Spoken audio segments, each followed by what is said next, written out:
we're going to talk about something near and dear to my heart, winter boots. As someone that lives in Vermont, when I look for videos or blog posts about best winter boots, and women are showing like, look at this cute stiletto, it's tall so it's warm and wintry, or it's got fur on it so it's a winter boot, I'm like, that is adorable. That I love that for you, that you can wear that in your climate. In Vermont, that is not a winter boot. Is my hair wet from being out of the shower? It is, but here's what I want to say. Side note, if you have a passion and you're waiting for everything to be perfect to express that passion, just do it. There's nothing about this that is perfect right now, but this is so on my heart and I really want to talk about this because it's timely. So I'm going to Montreal next weekend, which has a ton of great shopping and people that know how to dress for cold weather. And I am on a quest for a pair of winter boots, but not all winter boots are created equal. And I'm going to go through my collection from least rugged to most rugged. And I'm going to show you, for me, what I feel is missing and what I'm looking for. So let's start with a pair of boots that I would not consider these wintry, but they're suede.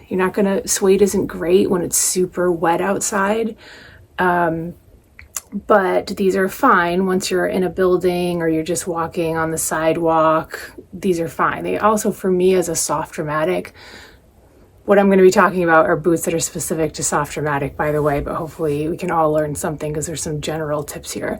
I just have learned a pointy toe works so much better for me, which tend to be less rugged and less wintry, and it's really challenging to find a balance between something like elegant and tapered that's also rugged. Like, I can't even tell you what a challenge that is. I've also learned that really anything over a 2 3/4 inch heel is just really not practical. And I'm willing for once to choose slightly more practical over slightly more elegant for what I'm looking for in this case, because I know I'll just end up wearing them more, but I'm not willing to totally settle.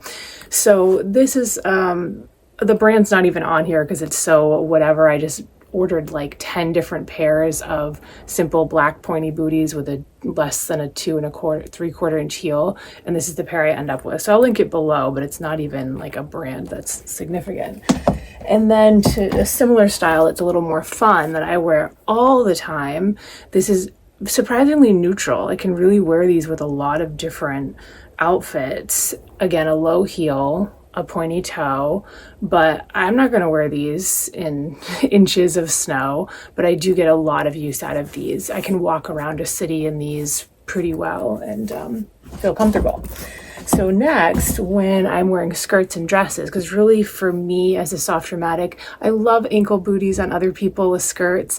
It just breaks up my line in a way that I don't love. So I do wear a lot of knee-high or over-the-knee boots. So I made a video about these last year. These are from Anne Klein, a pretty conservative heel, a pointy toe, looks really cute with dresses and skirts. And what I will say is, if you're wearing black boots, black tights for soft dramatic, long vertical line are so classy, whether they're fishnet tights, pattern tights, black with black. But when I'm wearing a color other than black that might even clash with black, like a navy blue dress, I will wear my camel boots. And I wore these a ton. So again, it's like having something cover your foot like this is really going to help keep you, or cover your leg. It's going to help keep you warmer. These are not going to keep your toes warm. So I have learned to size up so I can wear like a warmer sock underneath, but these are not rugged all weather, but they are, pretty good in the winter. These are by Mark Fisher, and I'll link to these. This is the Ruta, it was called, and they don't make this exact one anymore, but there are some similar ones. So here's one that surprised me. Here's a boot I ended up wearing a lot, which I did buy on a whim, and was like, wow, this really isn't super soft dramatic friendly, but it served a purpose. So this is like a moto combat boot. I think the reason that it worked, it's a very rounded toe, but the separated heel, so it's not a complete platform. The heel is actually 3 inches, but you've got about a 1 inch platform here, so it made it feel more comfortable. So I wore these all over cities. waterproof enough, and they're easy to wipe down, so if they get salt, it doesn't ruin them. And then the sparkle detail just made them slightly more elegant. So I would wear these with leggings and a little quilted skirt. I had a smart wool one, an Athleta one, and that was kind of my jam, but it didn't feel polished enough for going out to dinner in a nice dress, when I'm going to work in like a pencil skirt and I want to wear something into the office, or like we're going out directly after work. They felt like a little chunky, sloppy. I even felt trashy. And don't think this is a trashy boot, because this looks really great on so many people and I'm jealous of you. But for me, it really downgraded my look and looked so out of place. So what I am looking to replace is something that serves a similar purpose, where I feel like I can wear them when I'm elevated. They're comfortable, they're rugged, but they don't downgrade my look. And wow, is that a nuanced thing. And I've even roped in friends to help me, and they're sending me links. I'm like, close, but not quite. And I've started a Pinterest board that I'm going to share a link to with some things I think might work that I might be able to try on when I'm in Montreal. So these are the more like elevate slightly. All of these are a little more less what I would call a winter boot. If you want to get more serious, you live in a cold climate and you don't want to mess around, I've had these Sorel rain boots for 5 years. Look at how they're not going to make it another season. They shouldn't have made it to last season. They're totally trash. I will say hunter boots like this with the rubber toe, they look like they're going to be warm. You're going to feel the cold right through this rubber. So wear some really warm wool socks. And even then, like, these are good for wet days that are not super, super cold. And then I have the Sorel, this style, which is a little warmer because it's got a lining in it, but it's still like you're going to feel the cold.